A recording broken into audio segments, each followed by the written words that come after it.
All right, what is going on, everybody? We got some games to go over from last night. Uh, the Celtics were in Minnesota where they beat the Timberwolves 118 to 115. Very good game, very entertaining game.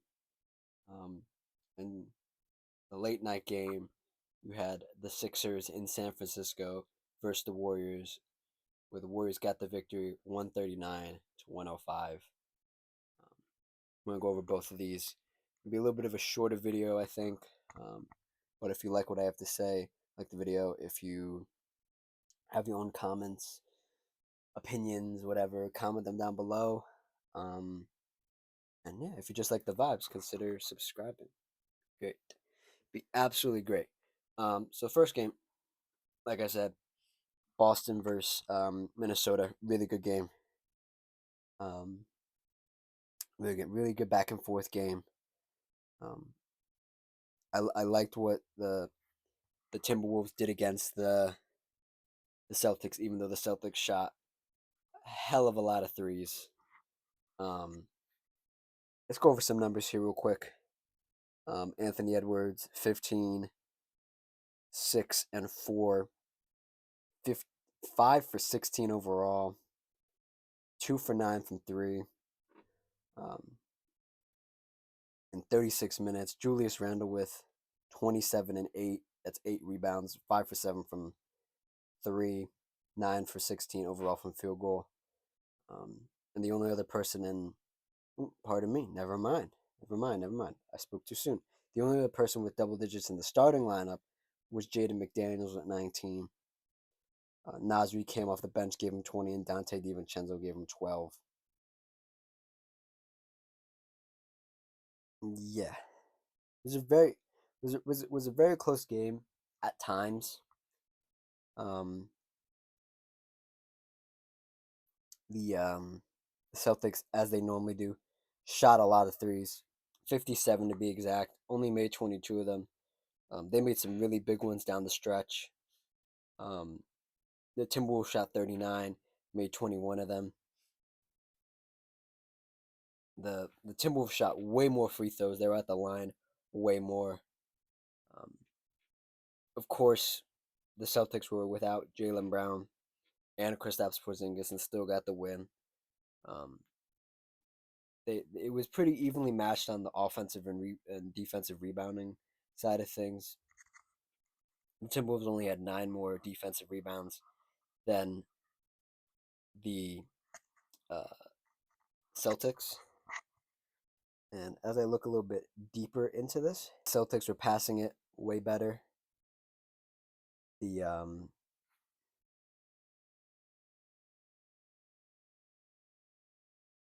they had more they had less points conceded off turnovers, which means they were playing better transition defense. And at times the Timberwolves just couldn't get anything going.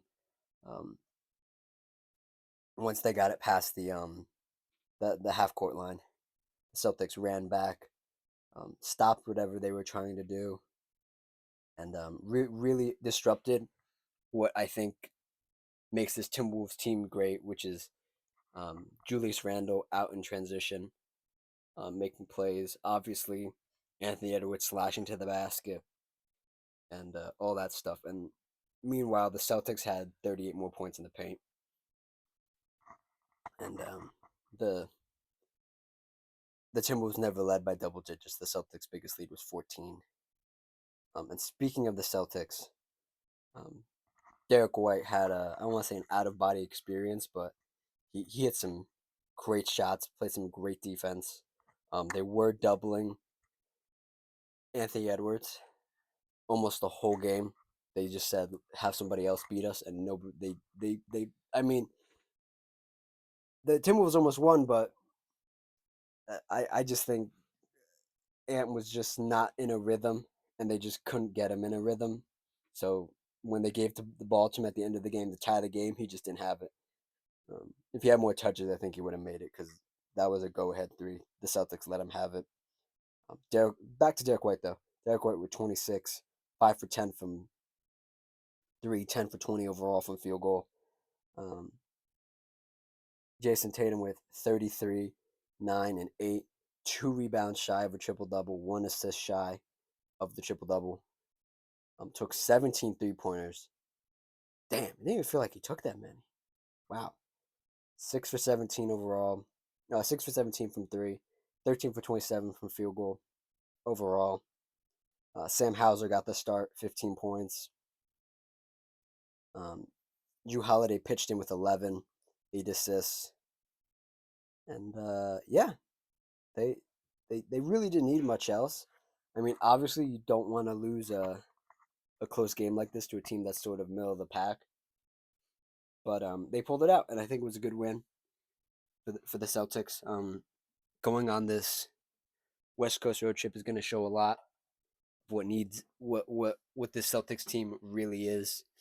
I think a lot of Celtics fans are sort of waiting for a stretch like this where they're on the road going against the better of the Western Conference teams and stuff like that. Obviously without Jaylen Brown, without Kristaps, this team is obviously deep enough and obviously experienced enough at this point to get wins without those guys. But we'll see what they're really made of after this road trip. Um, and then we head to San Francisco for this blowout game. The Warriors were just on fire this whole game. Steph Curry was the human torch yet again for the Warriors.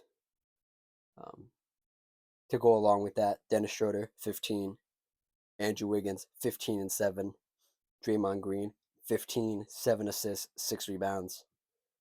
Um, everybody took at least 4 threes. Draymond made one.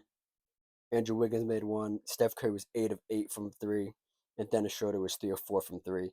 And Jonathan Kuminga hit 2. Lindsey Waters hit 2. Moses Moody hit 4 of them. Both Waters and Moody were both in double digits. And Kuminga with 20 off the bench. Really good stuff. Really good stuff for the team. They're back over 500 by 1 game. I really liked the ball movement this game from the Warriors. The ball movement was almost like prime Warriors stuff, where the ball was just swinging around in transition. They would get it. They would either get the easy dunk. They would get the they would pass it out to the three in the corner. They would pass it out to the top. Steph would just bring it up and throw it up like he normally does. Um, and for the 76ers, this was a disappointing back-to-back loss for them. Obviously, Joel Embiid didn't play in the back-to-back not last night, but the night previous to that. He did not play against the Kings. Paul George did. He had a good game. He did foul out.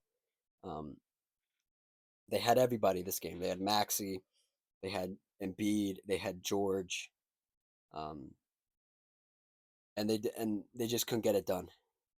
At times they looked lost. At times they looked like. I will say this as a close watcher of the Sixers, because they've always been an entertaining just car crash to watch. The 76ers just always feel old. Like ever since the Jimmy Butler Ben Simmons era ended, they just always feel old.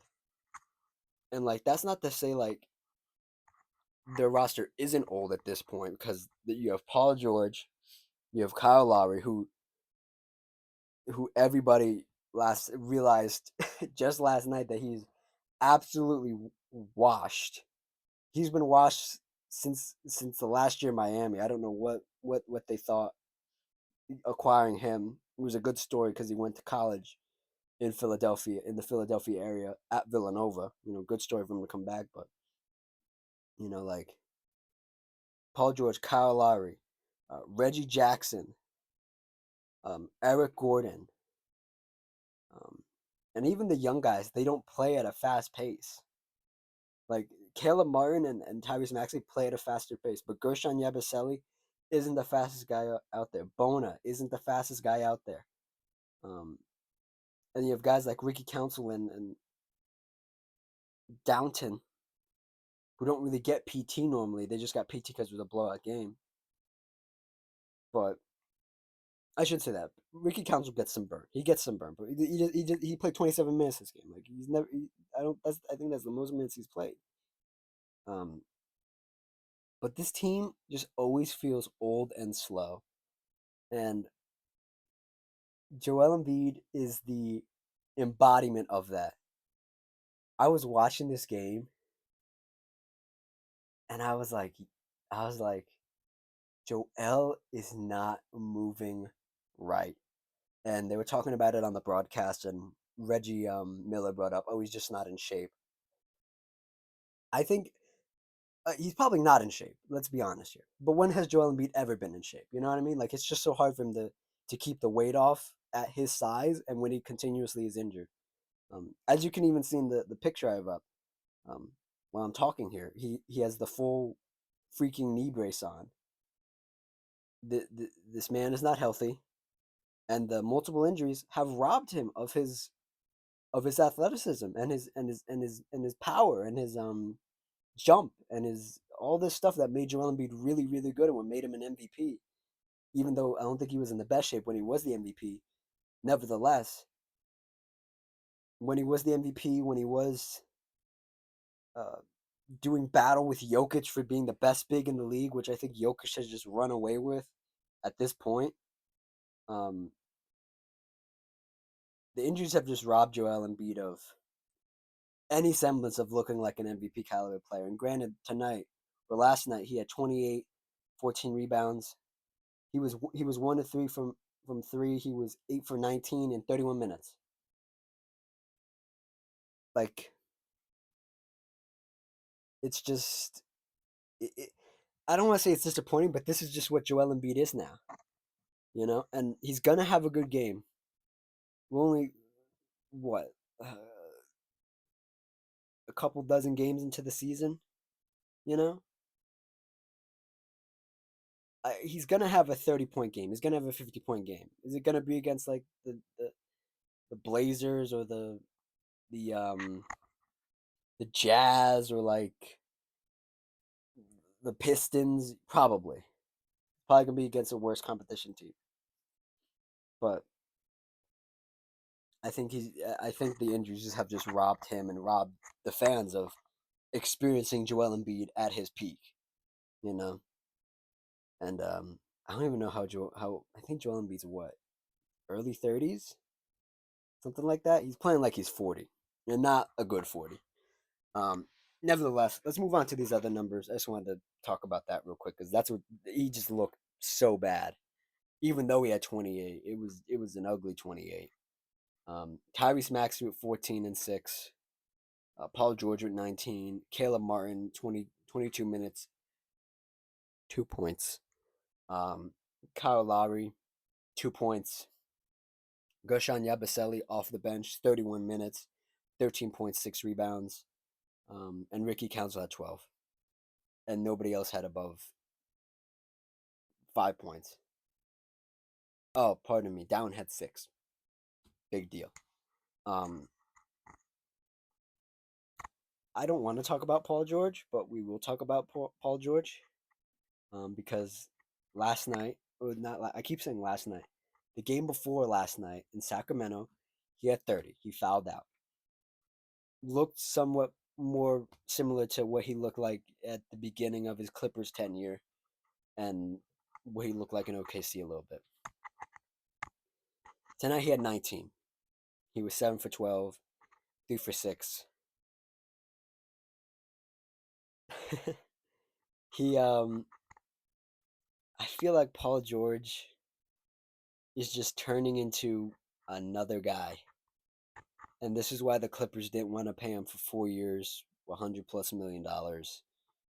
He is turning into a guy who's an every other night guy. Um, he is. I don't think he's a shell of himself. I think that's a bit strong of a phrase to use, but he's not a number two. He's probably a number three on a championship team. And when Maxey struggles like he did last night, he had a couple good fast break opportunities. He smoked a layup or two. Um, he was 4 of 13 from field goal and 2 for 6 from three. You know, um, and granted, chasing around Steph, all this stuff, the movement, the ball movement, you don't run into that a lot with other teams. But you need Paul George to step up.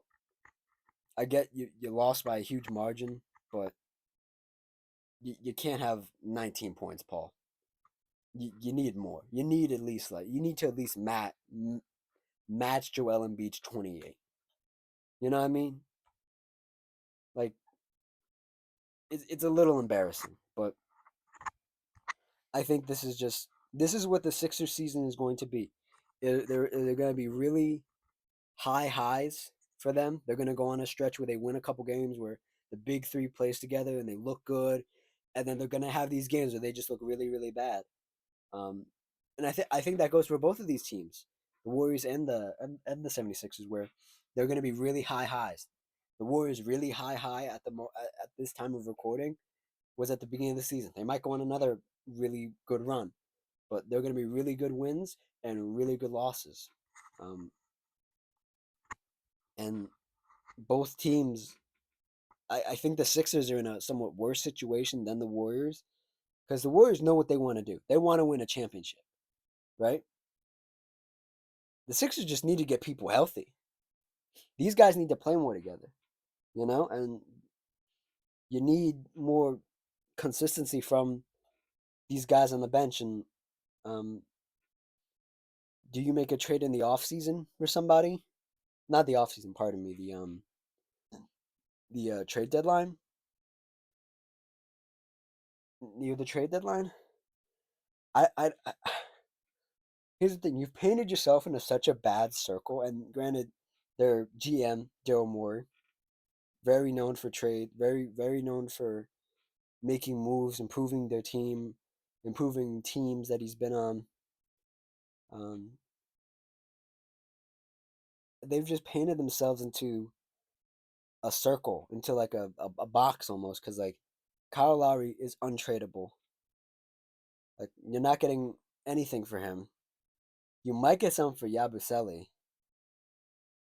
and Bona, but like Reggie Jackson isn't the Reggie Jackson that won a championship with the Nuggets. Eric Gordon has been.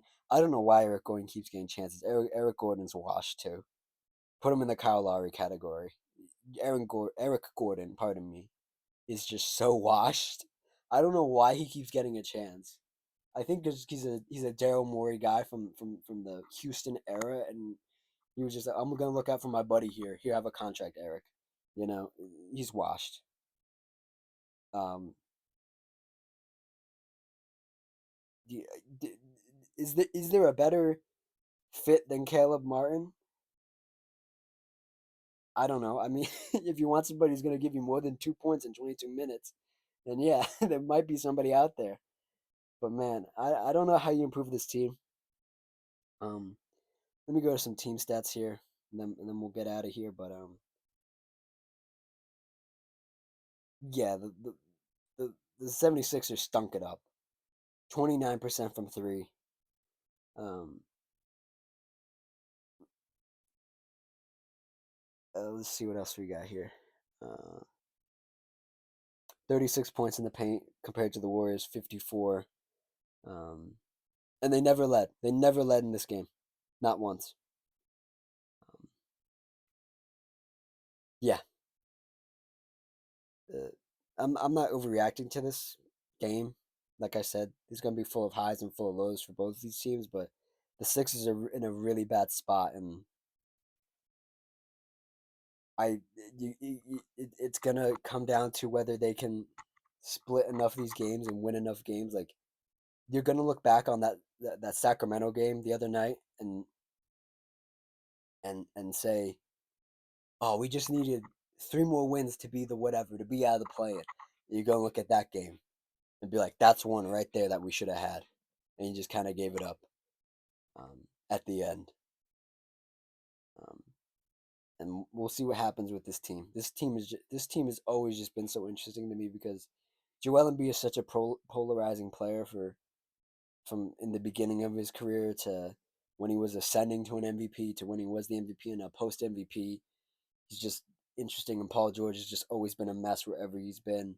It's always something. He's always blaming somebody else. It's never taking accountability. It's all this stuff. And Daryl Morey is the master of none. Getting really close, putting really competitive teams together, but never really being able to put a championship roster together. Um, and Maxi, the ascending star, who I've grown to love, um, is just there. And we'll see what happens. But yeah, I think that's it. I think that I don't want to ramble too much about them. We'll see what happens with them. I'm very interested. I'll be keeping a close eye on this, like I say with a lot of teams. But this one's super interesting to me. So yeah, thank you for watching. Like, comment, subscribe. There should be a video out this weekend at some point, and then first full week of 2025, we're back to our fully regularly scheduled programs. Games will be going on, trades will be happening hopefully, and all that good stuff. So I will see you guys then. Cheers.